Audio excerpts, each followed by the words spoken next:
Hello everyone, welcome to Sanmarga classes. ನಕ್ಷೆಗಳ ಪರಿಚಯ ಅಧ್ಯಾಯದ 19ನೇ ಪ್ರಶ್ನೆಯನ್ನ ಗಮನಿಸಿ. ಕೆಳಗಿನ ಪ್ರಶ್ನೆಗಳು ಸರಿಯೇ ಅಥವಾ ತಪ್ಪೇ ಎಂದು ಬರೆಯಿರಿ. ಸೊ ಮೊದಲನೇ ಪ್ರಶ್ನೆ, ಎಕ್ಸ್ ನಿರ್ದೇಶಾಂಕವು 0 ಮತ್ತು y ನಿರ್ದೇಶಾಂಕವು 6 ಆಗಿರುವ ಬಿಂದುವು y ಅಕ್ಷದ ಮೇಲೆ ಇರುತ್ತದೆ. ಸೊ ಇಲ್ಲಿ ಎಕ್ಸ್ ನಿರ್ದೇಶಾಂಕವು 0 ಮತ್ತು y ನಿರ್ದೇಶಾಂಕ 6 ಆಗಿರುವ ಬಿಂದುವು y ಅಕ್ಷದ ಮೇಲೆ ಇರುತ್ತೆ, ಎಕ್ಸ್ ಅಕ್ಷದ ಮೇಲೆ ಅಲ್ಲ. ಸೊ ಇಲ್ಲಿ ಅವರು ಕೂಡ y ಅಕ್ಷದ ಮೇಲೆ ಇರುತ್ತೆ ಅಂತ ಕೇಳಿದ್ದಾರೆ. ಸೊ ಹಾಗಾಗಿ ಈ ಹೇಳಿಕೆ ಸರಿಯಾಗಿದೆ.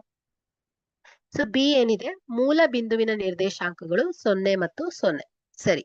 ಸೊ ಮೂಲ ಬಿಂದುವಿನ ನಿರ್ದೇಶಾಂಕಗಳು ಯಾವಾಗ್ಲೂ 0,0 ಆಗಿರುತ್ತೆ. ಸೊ ಎಕ್ಸ್ 0 ಇರುತ್ತೆ, y 0 ಆಗಿರುತ್ತೆ. ಎಕ್ಸ್ ಮತ್ತು y ಇಂಟರ್ಸೆಕ್ಟಿಂಗ್ ಪಾಯಿಂಟ್ ಆಗಿರುತ್ತೆ.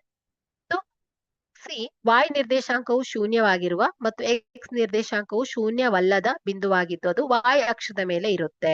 ಸೊ ಇಲ್ಲಿ y ನಿರ್ದೇಶಾಂಕವು ಶೂನ್ಯವಾಗಿದ್ರೆ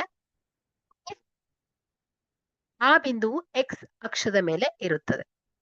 ಸೊ ನೋಡಿ, y ನಿರ್ದೇಶಾಂಕ ಶೂನ್ಯ ಆಗಿದ್ರೆ ಎಕ್ಸ್ ನಿರ್ದೇಶಾಂಕವು ಶೂನ್ಯವಲ್ಲದವಾಗಿದ್ರೆ ನೋಡಿ ಇಲ್ಲಿ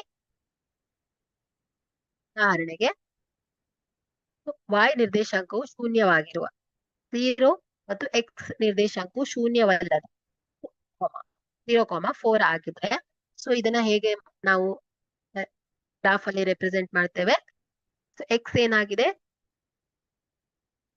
ಎಕ್ಸ್ ನಿರ್ದೇಶಾಂಕವು ಶೂನ್ಯವಲ್ಲದ, ಸಾರಿ ಒನ್ ಸೆಕೆಂಡ್, ಎಕ್ಸ್ ಏನಾಗಿದೆ ಶೂನ್ಯ ಆಗಿಲ್ಲ ಅಂದ್ರೆ ಏನಾಯ್ತು 4. ಸೊ y ನಿರ್ದೇಶಾಂಕವು ಶೂನ್ಯವಾಗಿರೋದು 4,0 ಆಯ್ತು ಅಂತ ಇಟ್ಕೊಳ್ಳಿ. ಸೊ ಹಾಗಾದ್ರೆ ಇಲ್ಲಿ ನಾವು 4 0 1 2 3 4 ಓಕೆ ಇಲ್ಲಿ ಬರುತ್ತೆ. y ಏನಾಗಿದೆ ಶೂನ್ಯ ಆಗ್ಬಿಟ್ಟಿದೆ. ಸೊ ಹಾಗಾಗಿ 4,0 ಆಗ್ತಾ ಇದೆ. ಹಾಗಾದ್ರೆ ಈ ಒಂದು ಬಿಂದು ಏನಾಗ್ತಾ ಇದೆ, ಎಕ್ಸ್ ಅಕ್ಷದ ಮೇಲೆ ಬರುತ್ತೆ ಅಲ್ವಾ? ಸೊ y ಅಕ್ಷದ ಮೇಲೆ ಅಲ್ಲ. ಹಾಗಾದ್ರೆ y ನಿರ್ದೇಶಾಂಕವು ಶೂನ್ಯವಾಗಿರುವ ಮತ್ತು ಎಕ್ಸ್ ನಿರ್ದೇಶಾಂಕವು ಶೂನ್ಯವಲ್ಲದ ಬಿಂದು ಆಗಿದ್ರೆ ಅದು y ಅಕ್ಷದ ಮೇಲೆ ಇರುತ್ತದೆ ಅನ್ನೋದು ತಪ್ಪು. ಇದೇನಾಗಿರುತ್ತೆ ಹೇಳಿ, ಎಕ್ಸ್ ಅಕ್ಷದ ಮೇಲೆ ಇರುತ್ತೆ.